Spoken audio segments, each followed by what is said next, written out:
reason does take over. Right. Like a reasonable person is like, I'm not waiving my rights to a trial when one of your Uber drivers hits me. He's like ordering McDonald's. Like that doesn't. God. Oh, so this was an Uber accident. They can't sue Uber because they waived the T's and C's. Had nothing to do with the food itself, but with the delivery. I just threw in the chat. Interesting. Oh man, dude, you can sue people for anything these days. It seems like. I mean, it's pretty wild to think about. We should sue Kyle for what he wore on the show last Christmas, but we never not. We should. Because you want more, Trey. It's because you want more, and you're begging for it. I don't know. Ask me to wear it. Hey, listen, why don't you just be bold? Listen, why don't you just be bold and wear it while you're at work at the BCS? If you like it so much, just wear it while you're behind stage doing audio, video, tech at the BCS. Just wear that. That's all I'm saying. You know, Kyle, you don't know what I'm wearing. You don't know what's underneath my garment. No, we want to see it. You don't want to know. Out, you know, Jeff wants to bring it out. I do. I don't know. I do. Jeff, if you have technical issues, I'm coming through. All right, so here's the question. Will we lose attendance at BCS if Kyle does that, or will we gain more for the next one if Kyle does that? That's the question. We will get a very select group of attendees that will come. Got to market for your audience, right? Oh, my gosh. All right, hey, let's get the show going. Come on, here we go.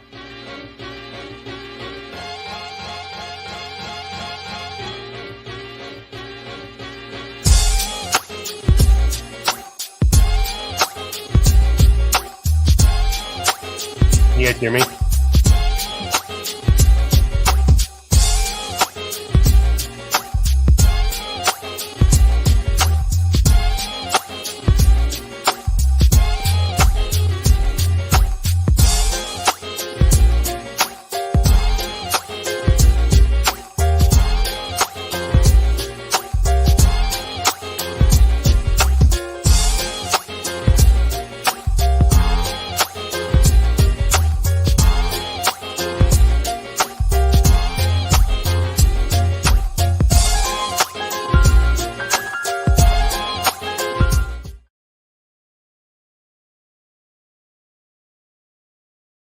It is time for the word on the street. I never noticed before. Did you guys notice that Meshach's entrance on that video was just so smooth? He just kind of moving into the frame with his hat on. He just looks better than everybody. That's Meshach. That's Meshach, yeah. I know. You're describing Meshach.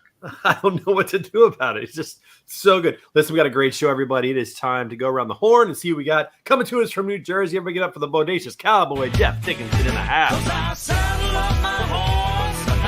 What's up, my friend? Burning the midnight oil, doing some great work. We're going to talk about that later on. Good to see you, my friend. I'm tired. Been up long hours, but we'll get into it later. I can't wait to talk about it. Thanks for having me on the show and giving me the time to do so. And my good friend, Brad Warner, man, we'll talk about that later. Yeah, we'll introduce him in a minute. Dude, take a nap while we go around the horn. Just take a little rest. Get a break there. Coming to us from Chicago, the man from GLCS, the strongest man in logistics, Robert Bain, in the house. What's up, brother? How you doing? That's so good. It's so good to be me. It really is. I love me some me. Listen, man, I love everybody. I love logistics. I love it. But most of all, I love me. Hey, listen, I can buy into that, man, because like self-belief is where it all starts. If you don't believe in yourself, you know, who the heck's going to believe in you? Right? Speaking of a guy who, are you going to do it? Hey, speaking of a guy who believes in himself, everybody give it up for the one and only McNuts, Kyle McNutt from Boston. Not true at all. I think I'm the worst. I don't believe in myself at all. I believe in very few things. What? Aren't you dancing? Come on. I gotta I'm not your monkey, Trey. Quit trying to make me do things. I'll dance when I want to dance, okay? Huh? If we played your actual song, would that help you out? What's my song? You can't do it. Morgan knows I got that dog in me, so all of a sudden Morgan plays that song and I gotta start dancing. Dance for Poppy. Got that dog in you. That's right. That's exactly right. Coming to us from Chicago, R2X, our buddy, the guy from Chicago with the baldest head on the show, I think. I don't know, maybe. Mitch Kovalewski in the house. Guys, happy Friday. What's up, brother? I'm just trying to get my retirement savings out of my piggy bank. What's up? I'm trying to get it out. Let me break this piggy bank. Break it. My three daughters. Here we go. Just break it. Slam it. Break it. What's On up? the show. Break it. Slam it. That's a TJ Maxx. I need that for $4. It's not my piggy bank, so I can't really break it. It's not mine. It's not mine. That's his daughters. He can't He can't do anything with it. Hey, what is up with you like unmuting your microphone during the intro video? Dude, we could hear you talking. What was that all about? Oh, you could hear me on that. Yeah. I think I was hacked. I think it was a North I didn't even know you could do I think that. it was a North Korean. Yeah. Well, I shouldn't have said anything, I guess. That's the problem. Going to be a problem moving forward, but that's how it is. Good to see you, my friend. Coming to us from South Dakota, Tyler Gilpin from Fortune Logistics. I'm in the competition too. Might be up in the running to call this out on the show. Whoa! You should pick that, dude. Let us see that again. Let us see that again. Oh God! Oh my gosh! Look at What that. is it? Stop hanging Yes. out with, You guys have given him like too much peer pressure for this. I mean, with Scott, with Mitch, with Dan. One of us. here. One of us. That's a haircut of a guy that looks like he's a freight guy connected to a brewery on a Friday. Right? That's what that looks like. It looks like he's walkable to a brewery with that. Nailed it. He's Close definitely enough. closer than IPA. Hey everybody, we got the Maritime Professor with us today. Give it up for Lauren Vegan in the house today. How are you, my friend? I'm great. So happy to be here. Excited to 2 weeks jump in a into row. it with everybody. 2 weeks in a row. We got some updates on the port strike and what's going on with that and where we are with that. I bring We'll get to good that in just a little news. bit. I know. Well, we'll see if it's good news now. We'll see. we'll talk about it. We'll debate it in just a minute. And also, we got a special guest on the show today. Somebody that didn't even know was going to be here last minute, but doing some great things from Peters Brothers Trucking. Give it up for Brad Warner. This is your song, Brad. This is your song right here. I give you a good song. You nailed it. Let's go. I figured you had to be a Beastie Boys kind of guy. Yeah. You got me. Got it. What's up, man? How you doing? Good. Happy to be here. Honored to be here. Excited. Well, hopefully you come back. This is the wildest show in freight. It often goes off the rails. We'll see how it goes today, but that should be a good time. I want to give a shout out to our sponsors, Green Screens and Highway, for supporting the show. Appreciate you guys. If you're a freight broker out there not using Green Screens and Highway, what the heck are you doing? Check them out, greenscreens.ai and highway.com. Highway.com. So check those guys out. Tell them you heard about it right here on Word on the Street. All right, let's get the show off and running. First of all, let's go port situation real quick. Lauren, let's talk about this because we have some news. It looks like we have a temporary kind of injunction here, something happening. Tell us what's going on. Yeah, there's a temporary agreement. So unless you maybe live under a rock, you probably heard that there was a port strike this week. Oh, let me tell you, there was a port strike this week. What? Really? What?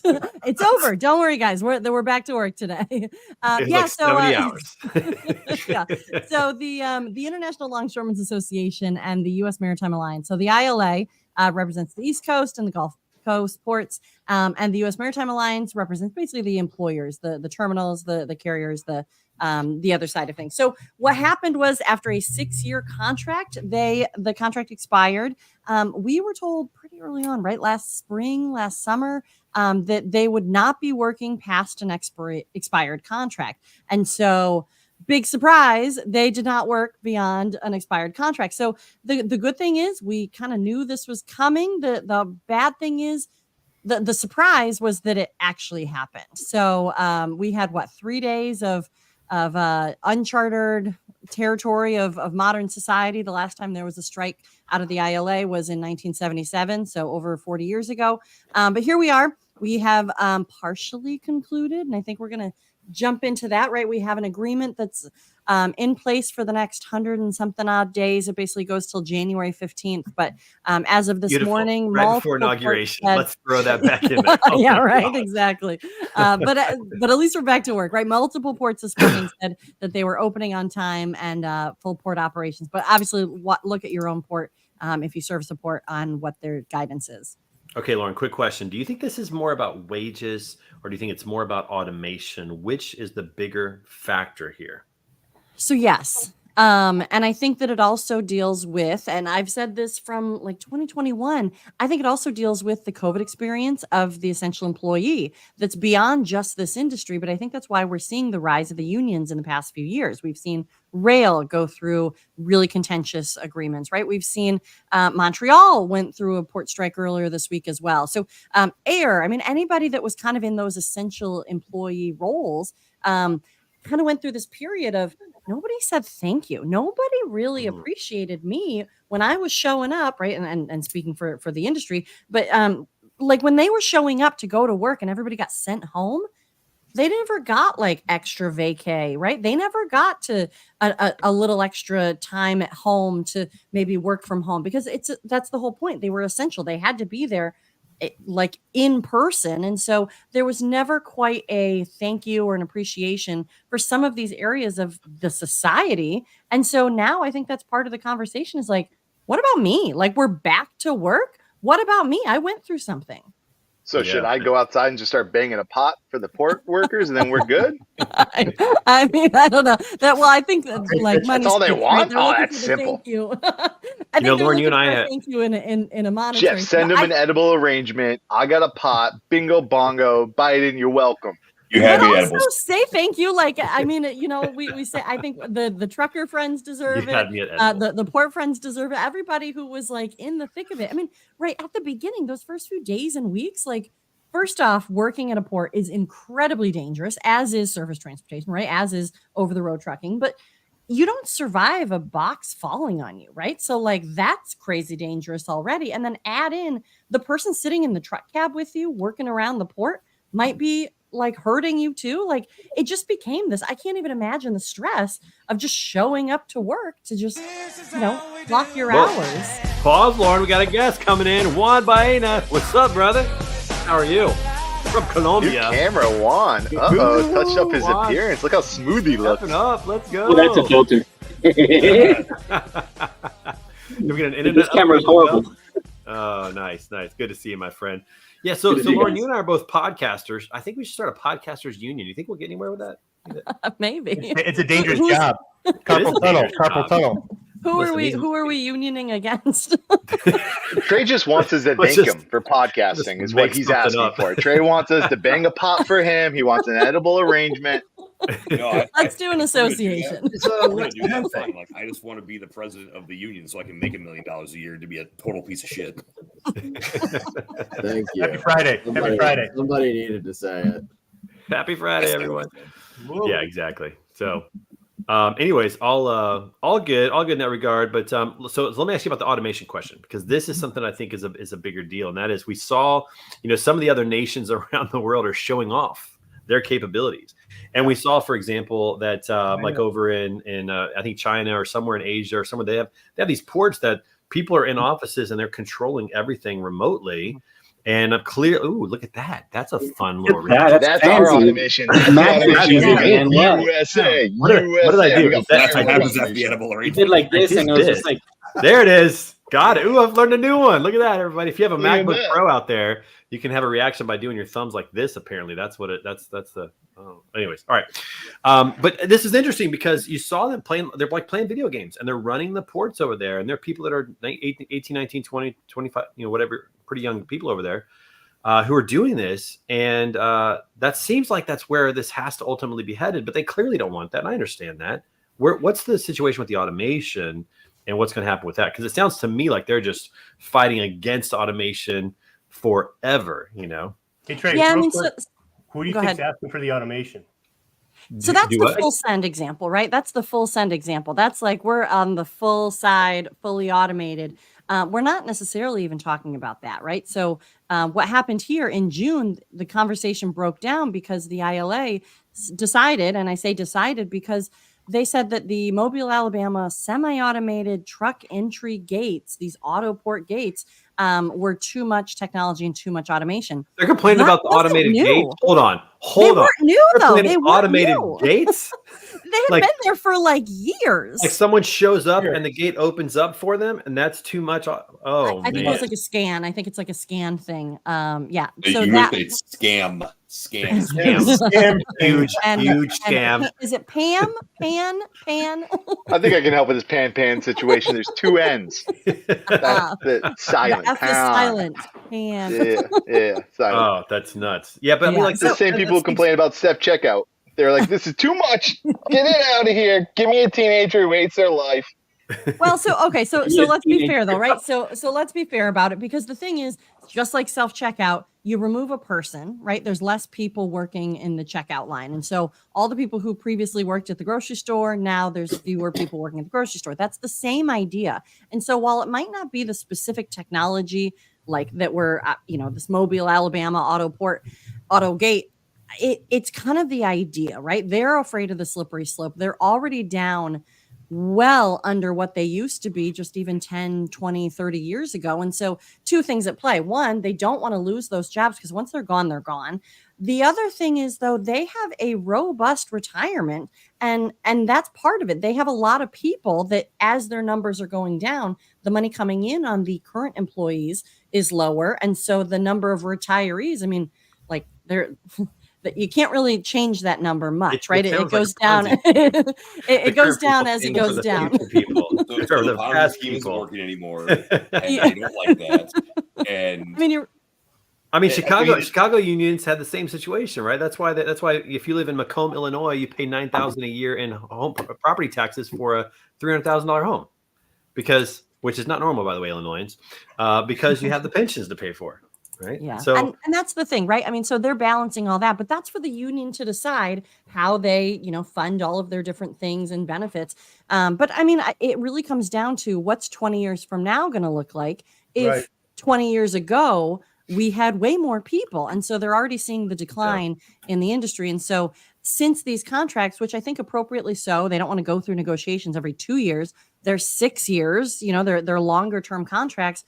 2 contract cycles from now is 12 years. So that's significant amount of time. And if they didn't take a stand now, when would they? I think the pressure on a lot of this stuff is the global customer, right? So these ports are dependent on their customers to sail in on long-term commitments.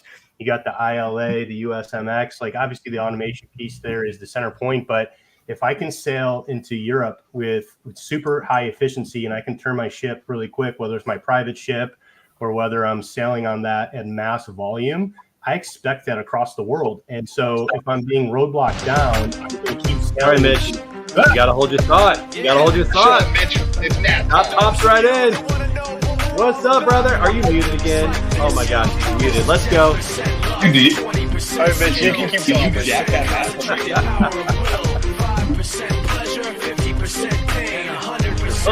We're all throwing gang signs. Hey, what's up, Scott Watson? Navi, how you doing, my friend? I'm good. Sorry I come in late.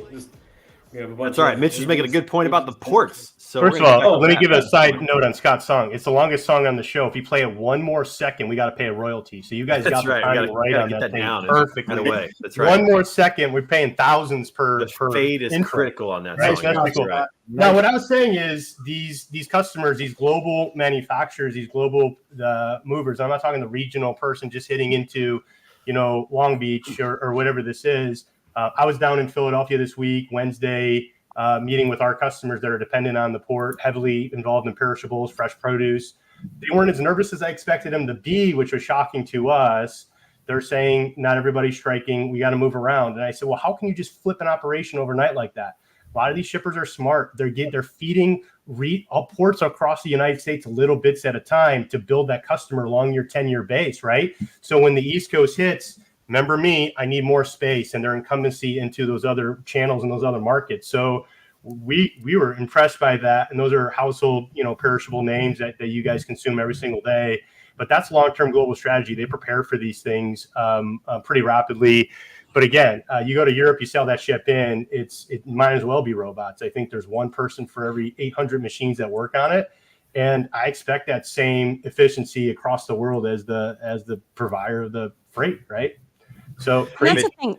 Yeah, it's only about 7% automated across the world. So while the perception is automation is taking over, it really isn't there yet, right? At some point we'll get like that tipping point, that critical point where we're going to be well left in the dust. But it costs a lot of money. It takes a lot of time. This technology is expensive. And so it's not a flip the switch overnight.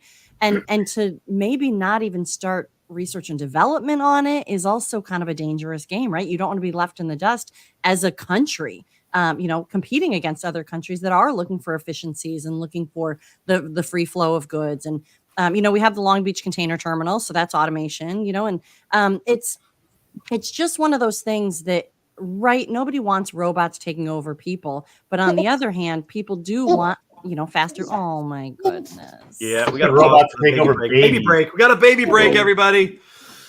Time for the baby break. Oh my god. Just laughing.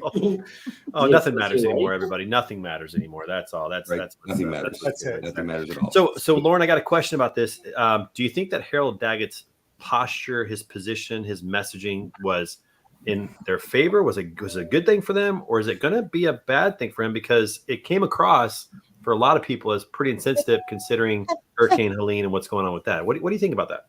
Totally agree. So, I mean, I'm like, yes, I yes and no. I think it goes both ways. Like, did I like how he approached it? I mean, like hitting on reporters and like pretty. Yeah, that was odd. The I will cripple you. Yeah. His messaging was strong, but also you're quite pretty. I will cripple you. Oh, we have a second baby. Hold on. Yeah. Oh, another baby break. See, Juan's like, wait, it can't be Juan. He can't be flexing babies without me flexing mine. Baby Fight Club. Baby Fight Club. Yo, pull up Violet's face right now. Who else was shocked on the baby. $6 wage increase? $6. I dropped my jaw. It hit the floor. I thought we were going for $4. Yeah, but wait 1 second. I think we're missing a big point here. The profits that these steamship lines are pretty much dictating why the ILA is gone strike, because they're posting several $1 billion worth of product, and they're like, why aren't you giving it to us? Why can't you share that? We're the ones that are offloading your ships, doing all the hard work, and then here comes the automation part in there. It's like, sure, you want to bring in automation so you can put more money back into your pockets. Because the steamship lines don't own the port, private entities do, and they don't own the port. When we talk it about is kind of one and the automation, same. are we, like, Yeah, are we like comparing one-on-one with like Netherlands that has remote operations? Then they're not fully automated; they're remote. So those are two different concepts. It's just work from home with the joystick versus like complete the video game kind of thought. Yeah. Right. Yeah. Like, are we talking about the same thing, or is like, do they want to automate where they replace the person, or they're just looking into like remote positions so people can, operate the machinery from a distance? Yes.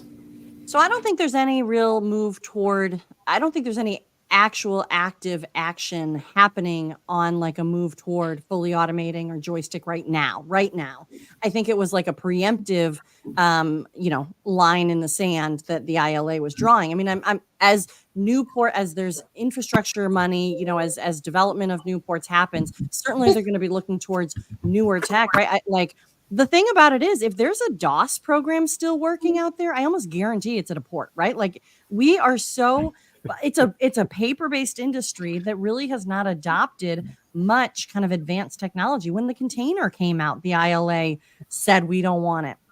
They saw a significant loss of jobs, but also, I mean, how many containers? We wouldn't have these giant vessels, or we still would. The U.S. just wouldn't be part of the global supply chain, right? If we didn't adopt vessel containers. So, all of that, I think it's a spectrum conversation here. I think that it's across the board. I think it's what we saw in the public eye was public negotiating and standing their ground on extreme versions. I don't think that we got the actual intent of either side. I think we got the extreme version to try to pull the conversation that was done, obviously in the background and quietly, to more of the middle, to more of an appreciable middle ground.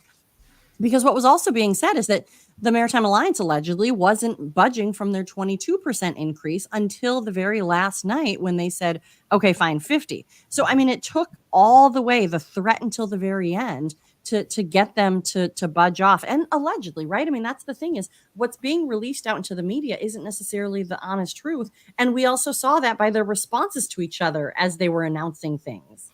Yeah. Okay. So I got to say, the most disappointing part of this whole thing this week is that we almost got to see Florida National Guards people trying to operate ports, and we didn't get it. I mean, I wanted to see that. I wanted to see. I mean, they're running helicopters, they're running equipment. Could they have pulled that off? I don't know. Think they got out of their cars. A Florida man can solve any issue. They feared their lives. Wait, Kyle's got a vested interest in this. Florida men can definitely do anything. We're kind of the best. Chicago, lame. They barely can do anything. Eat the right type of pizza.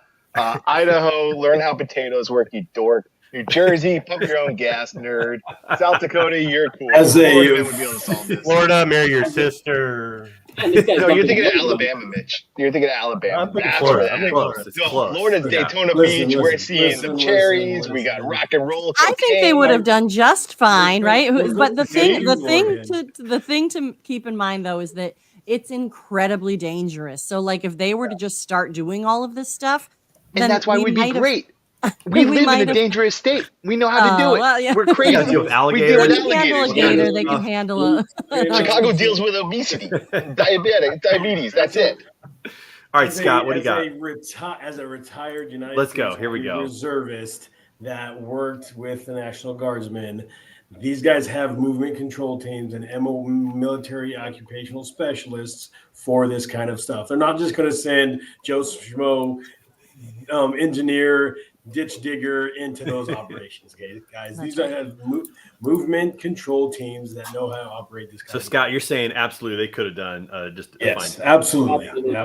Yeah. Well, we missed out. We didn't get to see it. We didn't get to see Moving it. these That would've- beers into my mouth. Am I right, Scott? Yeah, Florida men are gonna Yeah, crush. I mean, it. your National Guard versus Reserve, there's a difference between the alcoholic blood content level. most likely, so. All right, so Mark, before we move off this topic in a minute, I'm going to have you call the shot. So it's 100 days or so until they have to come back to the table and figure this out. If you had to predict it right now, what's going to happen January 15th?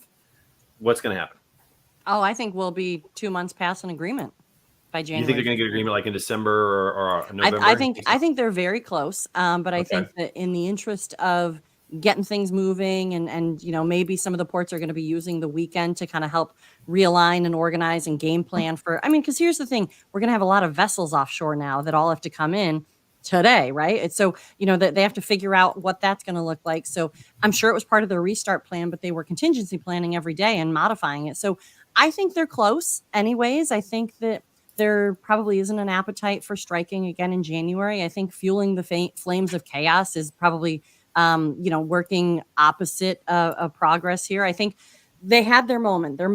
They seized the moment, obviously, because they had a union-friendly president whose party was Cue up up for Newsies. election. Cue up Newsies. Seize the day, everybody. That's what they did. They all things were pointing in their favor to really make an impact and get on nightly news, right? And so they did. And so that's why I thought maybe it was going to go until Monday. Maybe it might have flowed over the weekend to kind of maximize that news coverage. But also there's just a million wild things all happening at the same time this week anyways. So, it was a unique week. It was kind of always expected that probably it would be less than 2 weeks, less than 10 days. I was hearing that things were going well. So, that's also good, but nobody really knew if the deal was going to get done or not. And so, like we know, it's January 15th, but I also think it's probably going to button itself up over the next Before the month. holidays, Right? They kind of kicked the can down for the next president, whoever it is. Yeah. It's a strange That's kind of how amount it of time. went down. Like it wasn't 90, it was 103 days. Wow. It's just crazy. It's like continuing resolution. Let's just put it right when it's the worst possible time. So here's my last question: are we going to get concessions then in this new deal for automated gates? Come on, are we going to really fight over automated gates? So, there were some agreements made in the current contract that it wasn't an absolute ban. And so what they were asking for was an absolute ban. I don't think we're going to see an absolute ban. I think we'll see similar to what they had before, where it was kind of this variance of yes, kind of. But I'm sure they use email because they were posting their stuff on Facebook, right? They use computers. So, there's a little bit of that. How can you have a ban on all technology or automation or like this? That seems a bit extreme. And that's what I'm saying is both sides were going extreme with their positions as part of the negotiation strategy there. And so, of course they have iPhones probably, right? They at least, they definitely don't use like a rotodial phone at home. And even if they do, that's technology. So at some point you call the bluff, but I don't think they're in this absolute world. I think we're going to find somewhere in the middle that incorporates human quality assurance, right? Or some sort of monitoring so that it isn't fully automated. And I think that's ultimately the crux of the conversation here is if we're building new tech, let's build a person with it. I mean, it worked Why out are for they the so toll booth. opposed to Worked just out for the toll booth learning workers. automation? Hold on, one at a time. What's that? Mitch, you go first. You're cuter. I think it worked out really well for the toll booth workers. Not, you know what I mean? But no, I think I agree with everything you're saying. If I had to feed my family putting food on the table, doing this all day in, all day out, and I did see things like toll booth automation, and I did see things like other things from their perspective, I totally understand the defensiveness of change while they're trying to have a current position in. So is it automation coming built in years later? Is it immediately is that a good negotiation that automation starts in 10 years? And I don't know. Mitch, there has to be some sort of negotiation of like going into automation one way or the other. That's undeniable. This new generation and the generation that's going to come down the road, they're not going to want to be toll booth workers. It kind of feels like this previous generation that's still, borderline about to retire. They're clinging to with their lives to what they have at the moment, which is fine. Everybody has to fight for their own thing. But the next generation is not going to be working at a toll booth, and we got to get prepared for that. We don't even have the amount of population necessary to fill like 40% of the jobs that are going to be empty within the next 10 years when everybody starts retiring. We just haven't had that enough kids in worldwide to be able we're going to be able to replace these jobs. So sooner or later that has to start happening, because it kind of feels like it's just a generational thing. Like this generation is just clinging on to how it was for 40 years, and we have a change that needs to happen. Well, think about the economics of it all. You raise the minimum wage, and what do fast food restaurants do? Now you order through their app. You order through their portal. They have less people working back there because if you're going to raise costs, then it's going to incentivize people to automate. And I feel like that's where this is headed. Like if you want a 50% raise, okay, good. You can have that for 6 years. We're going to be in the back over here planning everything out for when that's over, because we're going to have it all ready to automate. And that's exactly what fast food restaurants have done. That's what grocery stores have done. And that's a good point. And that's a good point. They might have just accelerated the research and development of automation, right? Because then there might not be an appetite for the terminal side of things to go through this again. I mean, luckily the amount of time that this happened was just a bad weather event, right? Like three days was kind of like a bad snowstorm, but unfortunately it's across the entire East Coast and Gulf. So like that's a different experience, right? And I think we will see some inflation. The longer it takes for goods, as you guys all know, the longer it takes for goods to get to the ultimate consumer and the more expensive it is for those goods to be moving, the more expensive that item is for the U.S. consumer. And so raises in wages is going to be part of that.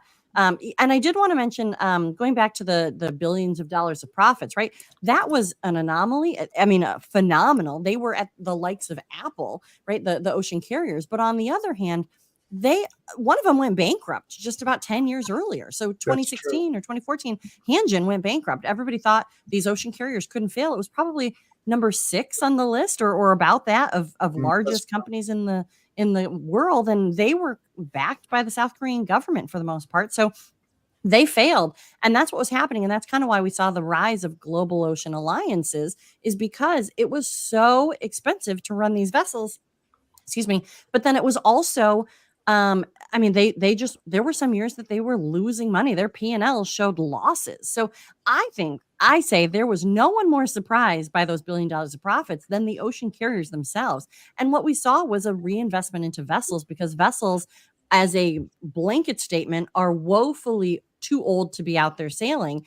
And so that also makes them less kind of environmentally friendly. And so they're reinvigorating their vessel fleet with a lot of the money, right? I'm sure that there were some profits realized by investors and all that. I mean, I'm sure they weren't eating ramen, with $1 billion profits. But on the other hand, they reinvested it into the market, and so more vessels actually works against them, because it's more availability and capacity for vessels to take cargo, and so they're going to be sunsetting, I'm sure, some of these older vessels out. But that's part of it. Yeah. Tyler, what do you got? I just wanted to look at things we've been talking about the ILA's perspective for the majority of this. From the other side of the coin, I'm hearing that we've got a workforce that has a lot of leverage, right? We're fighting a losing battle versus the ILA from that perspective. Juan's right, and the replacement, the generation that is going to be sunsetting themselves into retirement doesn't have any replacement. isn't that, it's not to mention it's an extremely dangerous job we mentioned. So you're up against a dangerous job that you're going to have a hard time replacing people in. And the people that are in there right now have leverage over you at hand over fist. Isn't that why you want to push automation? Isn't that the only option at that point? Yeah. Sorry, I was reading the LinkedIn comment. I missed the last part of the question. Oh, Trey, you're My bad. I put up a distraction. That's on me. That's on me. Sorry about that. Tyler, rephrase that real quick. Yeah, just all of the leverage that the ILA has over the employers, the danger, the inherent danger of the job, and then the lack of replacement of employees that are going to be moving into retirement. Like all three of those things check boxes towards automation being not only beneficial but necessary. Yeah, perhaps, but I mean, the fewer people that you have in just the employee bank, the more difficult it is to be, funding your retirement package. And I don't want to go too far into that because I mean, I don't know what their books. Maybe they're fine, right? Maybe they have a full retirement plan. But yeah, I mean, it's a tough spot for both sides to be in because you really want to be. Everybody is trying to get blood from a rock here, right? They're trying to really kind of move things along and get as much forward efficiency movement as they can. I mean, I'm sure the ILA guys want to do the same thing, right? They want to be moving more boxes, turning those vessels faster so that they don't have to be there as long, because they're not necessarily salaried. Like they might be working 50, 60, 70-hour weeks. Sure. And so, they don't get to just clock in, clock out 9 to 5, and that's it. They have their weekends free. They work extended hours, which as many do in the supply chain anyways. So, but that's the thing is if they don't work, they don't really get paid for that versus a typical salary job. And so that's also at play here too, is how do they, especially during COVID, it kind of highlighted this. Well, if you're out sick or if you're unavailable to work, or if you're told that you're unavailable to work because you're platooning, you're not getting paid during that time. How do they rebalance that as well? And so they might have seen their salaries drop because they weren't allowed to work at full capacity as a workforce. Well, I'll say this. Their strike was shorter than the Mets playoff series to get into the NLCS round. So it's pretty disappointing. I'm not saying disappointing. Just say, well, I wanted to see the Florida Guard doing some work. We didn't get to see that. That's all right. All right, let's go to let's actually talk about this. So, we talked about the fact that the strike happened at a time that might have been actually disadvantageous for them based upon what was going on with Hurricane Helene. We've seen just some terrible things come out of Western North Carolina in particular. And this is kind of a BCS love story I want to highlight real quick because I heard about this week. When you see these things, sometimes you feel like, well, what can we do? You almost feel helpless. Like, what can we actually do? How can we actually help? But that's not the case for some people taking action. And two of those people are on the call this week, our own Jeff Dickinson, the Bodacious Cowboy, and Brad Warner. I want you guys to tell the story. I'm not going to say anything else. I just want you guys to talk about how this came about, this relationship, and what you guys are doing and how we can all help. I think we have some pictures to show. We've got some phone numbers and addresses to display, but you guys tell the story and we're going to listen. Great. I appreciate you letting us have the platform today to talk about it because it is a very important topic and I have a passion about it. And it actually started on Tuesday of this past week. And what happened was a good friend, Adam Spencer, you probably know him from Spencer Logistics. He's a good friend of mine, and he asked me for some help. And he says, would you like to get involved into this relief program? And I was all in. So from mid-afternoon on Tuesday to mid-afternoon Wednesday, 24 hours of time spent there. I worked around the clock and was able to develop a plan in order to react quickly. And part of it was reaching out to my friend Brad at Peter Brothers Trucking, which I was introduced to him by Ed Burns from Burns Logistics, because I reached out to my friend and I said, hey, listen, I'm looking for X. And he says, well, I got a guy, whatever. So he says he's got a warehouse and sent me his phone number. So I reached out to Brad and we had a conversation, and right off the bat. Didn't know each other, hadn't met. Nope, haven't met or anything like that. We began talking. Next thing you know, he said, whatever you need, I'll help you do that. Just tell me where I need to be. So over that 24-hour period of time, I got the Knights of Columbus involved. We opened up 200 drop places, locations in the state of New Jersey. Brad has his in Lenhartsville, PA, that we're using as dock and his warehouse, the stage there. And we have the Elks involved.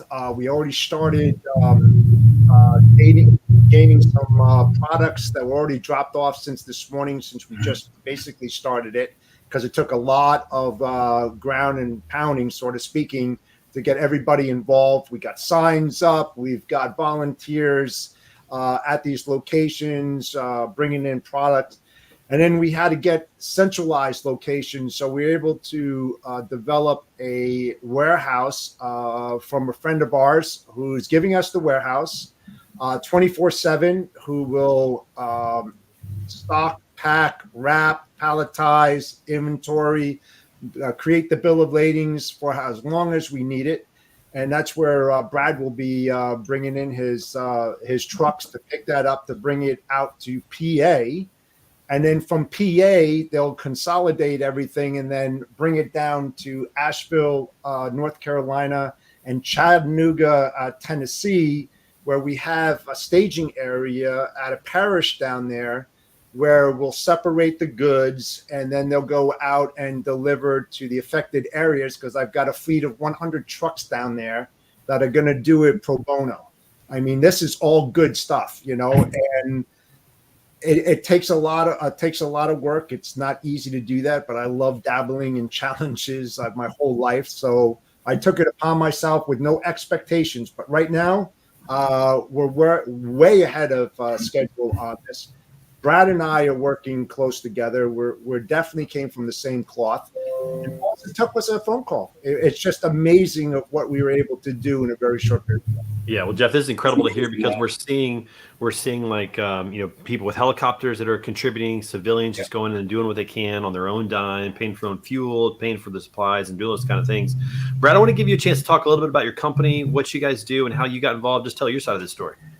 So I'm with Peters Brothers. We're a family-owned business. Been in business about 70 years. Cool, like 3 generations, something like that, 3 or 4 generations. Yep. Grandpa started it, something like that. Yes. Man, yep. Wow. That's exactly what it is. Started out actually as a 2 brothers. That's where the Peters Brothers comes from. One, we had a butcher shop and the trucking company, and the trucking company. Does life get any better with a butcher shop and a trucking company? Can we just say smart choice on their behalf? Yep. And so we used to bring in the live cattle, they butcher, and then we haul out, and then. That went by the wayside in the 90s. We started hauling temperature-controlled freight all over the country. And we have about 70 trucks, 120 trailers, terminal in Jefferson, Wisconsin, and here in Lenhartsville, PA. And when Jeff, through Burns Logistics, got Jeff's contact, and initially started out with, hey, can we use your warehouse and you consolidate? And that's what we're good at. That's what we do on a daily basis. And at the same time, talking with Jeff, he said they'd have all this stuff over in New Jersey, all the donations. We said, hey, we have empty trucks over there every day of the week. Why don't you let us bring it back? We'll help you out. And through a little more conversation, he said he had a fleet of 100 trucks down in Tennessee. So, well, if we're going to bring it back and we're going to consolidate it, we'll just take it down for you. I mean, we do a lot of charitable work. We're in with Wreaths Across America. Yeah, we do a whole bunch of stuff. We like to give back, and more importantly, what I just want to highlight, the main thing that allows us to do this is we have an outstanding staff, from our drivers to our warehouse help to our mechanics to our office staff, and then they get behind this 100%. And it's just we're very happy and very fortunate to be able to help here, and basically let us show everybody what we're good at to help them. So, and we're a tight-knit community over here in Pennsylvania. It's sit on the local school board, put out to the administration, hey, this is what we got going on, put it on our website. And we have, I don't know if you can see right behind me, we have a trailer sitting here open, got people coming in nonstop. Had to actually get off of a couple conversations just before I stopped on here. We got people dropping stuff off left and right all day from now till next Thursday. So We're happy. That's We're incredible. excited to help. Yeah, That's so awesome. Thank you for doing that, guys. It's just incredible to see this kind of response and see. Did you guys get any sleep? Any sleep lately? Yeah, not me. Yeah, not on Tuesday and Wednesday. No. Sleep's I overrated. probably got a little bit more than Jeff, but it's definitely it keeps you up with the excitement to help too. Oh, it's awesome. And both, I'm speaking for Brad as well. We're not doing it for us. Right. We're doing it for others who are in great need to get this product down there, because you use the 72-hour rule, and that is that the human body cannot last past 72 hours without food, some type of nourishment, and water. We're well past that. So these people are struggling. And something that you do not hear on the news, because I do have feet on the ground down there, and this is horrible, but this will set the tone of this. There are children that are running around naked down there, looking for their parents. The stench and smell of dead bodies is unbelievable. Those dead people could be their parents. We don't know, so there's a lot of nasty stuff that's going down there.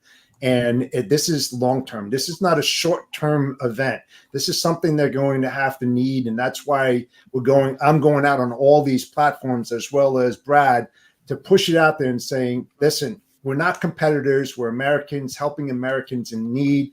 Let's work together in unity. All right. Get everybody out there, spread the word. And we have the places that you can drop these products of great need, and we'll take care of it for you. So let's talk about that. What do you guys need, and how can people get involved, especially in like the New Jersey, Pennsylvania areas? I think you have some contact information, but what do you need? Let's talk about that. Yes. Well, I do have a list. I think that I sent it to you of all the essentials. The only thing that we cannot handle, which is understandable, is gasoline. Okay. They don't have any fuel down there. We were thinking about getting some reefers down there, but the thing with reefers is that you can only run them stationary for about 3 days. What do you do after they run out of fuel and they don't have fuel? How are you going to get that down there to keep frozen food? So there's a lot of logistics on that part too, and you can't just set up a tanker down there. Who's going to monitor that? Because people do desperate things, in desperate times, and this is a desperate time. So and they probably bottles have of water, prepackaged food, yes, baby, formula, baby bottles, diapers, whatever. Oh yeah, it's just bedding, so much. Clothing. So it's right. It's not about clothes right now. Hygiene it's items. About the essentials of keeping people alive. Yeah, I mean it's such a crazy situation right now. It's absolutely crazy. And there's some contact information. We do have that as well. So this is to get in touch with you guys to get involved, to donate. What's this for? Yeah. So because of the enormous amount of drop locations, there's no way we could do a list. So what we want folks to do, if you're interested in donating, please reach out to my team. I've got 4 guys. There's only, including myself, I got another guy that just jumped on board, as well as Brad. If you want information as where you can drop the donations, we'll tell you based upon your location, where you're calling from, because I've got every county in New Jersey covered. We have over 600 parishes in New Jersey. We have about a little over 200 locations strategically placed where people won't have to travel long distances, especially the old people. We want to bring the locations closer to their homes, and that was my goal in order to make this happen. And then what we're going to do is I'm going to rent trucks, and we're going to go down South Jersey. We're going to go up North Jersey. We're going to gather all this and then bring it to Morristown, New Jersey, where Brad and his team's going to come in and pick that up maybe several times. Who knows? We got a lot of stuff that's coming in. And then Brad's going to take it to his place out in Leadensville, PA. I plan on going out there too. I want to see what's going on with the loading. I want to take this gentleman out to dinner, lunch, whatever he needs, because I could not do it without this guy. And like I said, partnerships between brokers and carriers are very important. It can be done, and we are proving it. So real quick, let me just put this list back up here. So anybody who wants to donate, these are the items that you're really looking for right now. Minus the gas and gas cans. We're going to leave that off the table for now, of course, but just the things that they have available. They can drop those off, and of course the contact information as well, in terms of they need to get hold of that. Brad, we got to get you to the Broker Carrier Summit, man. We got to tell this story. Oh my gosh, we got to talk about it and figure out how to do this. I'm sure you probably mentioned that, Jeff. So we'll talk about that later on. But this is just such a great picture of brokers and carriers working together, and we don't see that a lot, unfortunately. And we don't hear about it. If it does happen, we hear about all the negative things of it as well. Brad, did this surprise you at all that that this kind of like reaching across the aisle and working together thing? What was your reaction when you started to hear about this? More so than being surprised about reaching across the aisle, it was refreshing to find somebody like Jeff, who, like he said, is cut from the same cloth and wants to help. So for me, what was refreshing was the American spirit. Right. The American spirit, just, hey, let's do what it takes. Doesn't matter who you are, where you come from, what you do. Let's figure it out. What can you do? What can I do? How can we get it done? Hey, I'm good at this. What do you need? How can I use my strengths to help you? What are your strengths? How can we marry this up? Very, very, very happy to help. Very happy to help these people out. Like I said, it was a terrible cause, but I think it also shines a light when we stop worrying about me, and we worry about working together. Brokers, carriers, everybody on the same team, you can get anything done here. And that's touching base on what was said about the ports and I want to take care of other people, as far as the raises and everything like that. I think in the nature of it right now, what we're seeing across the whole country is people want to help. People want to look out for other people right now rather than just themselves. And working with Jeff, and down to the people that are donating. I mean, we had people call, say, "Hey, I can't. I'm on short-term disability. I'm not doing much right now, but I'm going to go to Walmart. What can I get? What can I do? How can I get it there?" It's just incredible, and it shows everybody, hey, you can work together, and you can get a lot more done when you work together here. Absolutely. Yeah, well, thank you so much for what you appreciate that. I do have to say I'm a big fan of swag. Look at this hat, man. How do we get one of these Peters Brothers hats? I'm getting one. I'll have to send them out.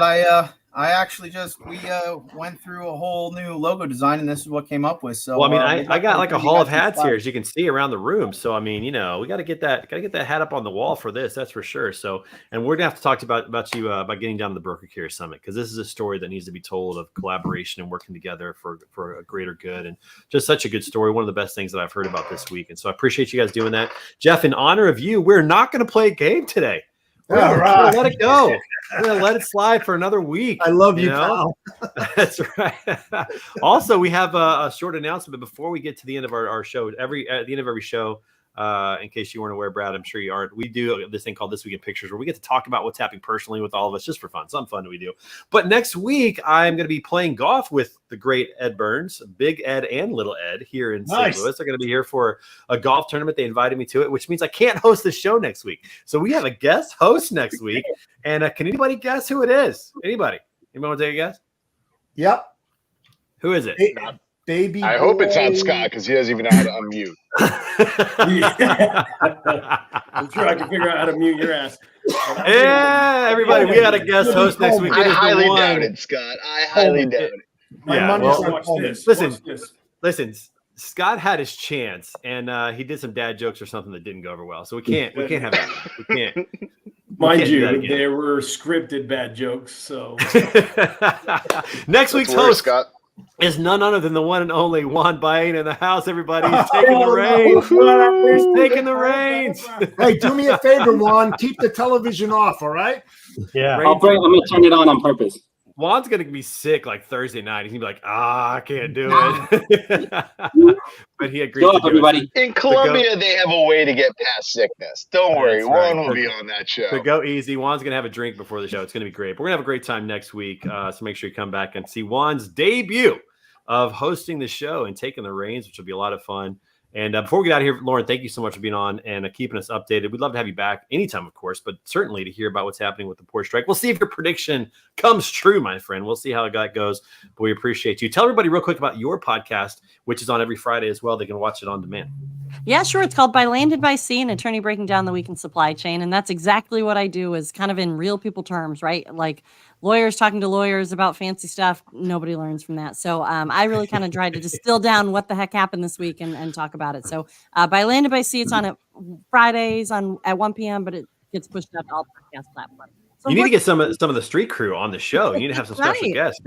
Get some of them on the show. I know that they'll do it. That's for sure. We appreciate that. That's right. Well, this week I had a guest, so that's why I was able to come over here. I was able to Who'd you have? Who's a guest? Anybody? Dr. Sal Mercogliano. What's going on with shipping? If you don't follow him, he is awesome. He is the guy to follow for just like Houthi, Red Sea, all that stuff. He's phenomenal. Well, let's just say you're not going to get any doctors from this crew, but that's all right. You know, How dare you?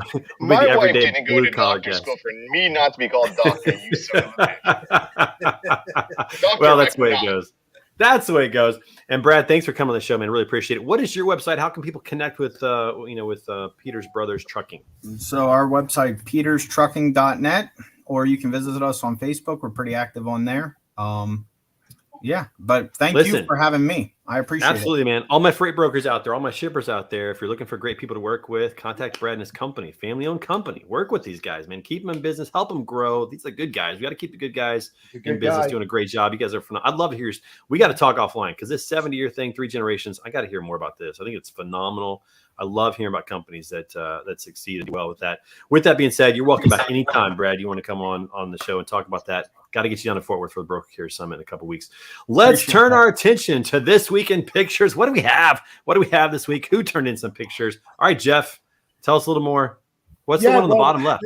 This morning I got these pictures when we first opened up a couple of our drop locations out of 200, and this is what we got within probably an hour and a half. We're only started, so it's going to be unbelievable. I think we might hit a million pounds of supplies in the next couple of weeks, if not more. And it's great. And I appreciate everybody out there from the Elks and also the Knights of Columbus that are helping me out and making things happen, man. It's awesome. And you're also going on several shows today. So you're going on a special edition of the Freight Break with Dan Lindsay. You're going on the Logistics Lounge with our friends Pedro Potato and Hunter, the boys over there. You're going to be on that as well. Where else are you going to be? Where else are you going to be talking about this? Well, I also have my own podcast on Mondays, but this Monday coming up, I'm putting all my priority into this project here. You're suspending your campaign. I like to hear it. I am. This is a passion. Season. Yeah, this is a passion of mine, and I don't back off. You know, I like to exceed my own expectations, and they're pretty high. And I know Brad's there right with me, and we're going to work together to make sure whatever he needs, I'll give him. Whatever I need, I know I'm going to get it from him. So it's going to be great. That's awesome. Oh, kids, we got to get kids. Let the kids clap. Oh, that's great. I appreciate that. We didn't get to see Rob Bussey today, but we did get a picture from Rob Bussey and the family. We miss you, buddy. Make sure you come back next week. Hopefully, we'll see you soon. All right, what's next? We got one more. Oh, it's me. All right, so listen, everybody. We had the Word on the Street Charity Challenge on Saturday. First of all, my wife hit a shot to 16 inches on a par 3, almost a hole in one. Get out. Good time for that. We raised $2,600. Word on the Street did towards the cause directly for ALS patients. So I appreciate everybody that participated. We played with my wife and her cousin Katie and her husband Joe. We're terrible, but we had a great time. It was a lot of fun. Also, I started up in the upper right-hand picture there. You see a phone case with the BCG logo on it. I'm helping a high school junior start a phone case company. He's going to be creating cases for teenage girls. That's the market that we said we'll do custom cases. So he's working on that. I'm pretty excited about that. Actually, to pass a little bit of entrepreneurship on. We'll get you on, Mitch. We'll get you on, my friend. So we'll talk about that. Also, in the picture on the shirt there, that's a Broker Dude shirt. My friend Cale Pearson has a new line of apparel, and some of the proceeds are going to go to carrier scholarships for the Broker Carrier Summit. So we're super excited about that. Nice. And then anybody know what's in the lower right-hand corner there? Can you see? Cereal. Count Chocula. I don't know what the deal is, but once a year, all right, right now, this time of year, Count Chocula and Frankenberry come out. It's the only time. I buy 3 or 4 boxes. I don't know why they have it. You do. It's not too spooky for you? I thought you were afraid of that stuff. I can handle it. You can handle Count Chocula as the level of spook you put it in a movie, and maybe I can't handle it. But cereal, I can handle that, all right? It's not a problem, all right? So that's the way I imagine you're eating breakfast, you look up, you go, oh, shit. Anybody else a Count Chocula fan out there? Why is it only once a month or once a year? 1 month a year. It's terrible. Can't selling cereal of the year. That's why. Yeah, it's a seasonal Limited cereal. It's not edition. that hard. But listen, it's good all year. I don't know. Maybe Yeah, You think it's on it. You think it's a You know conspiracy theory by the Dentist Association, right? Like, like this is their slow time of year, and they work with big cereal to get more patients Maybe that's before the what it holidays? is. Maybe that's what it is. But anyways, we got plenty of boxes. We're going to be doing more with that. So anybody got any good plans for the weekend? Anybody doing something fun? I'm taking my daughter on a college visit. Good luck with that. Yeah, I know. We're here. We're here, everybody. That's how it is. All right. Well, thanks for joining, everybody. Thanks to our sponsors, Highway and Green Screens. Appreciate their support. Make sure you tune in for Hold My Beer coming up next and the other shows where Jeff's going to be talking about the hurricane relief efforts. And until next time, we'll see you on Word on the Street next week, next Friday, with the one and only Juan Baena hosting. We'll see you guys. Peace out.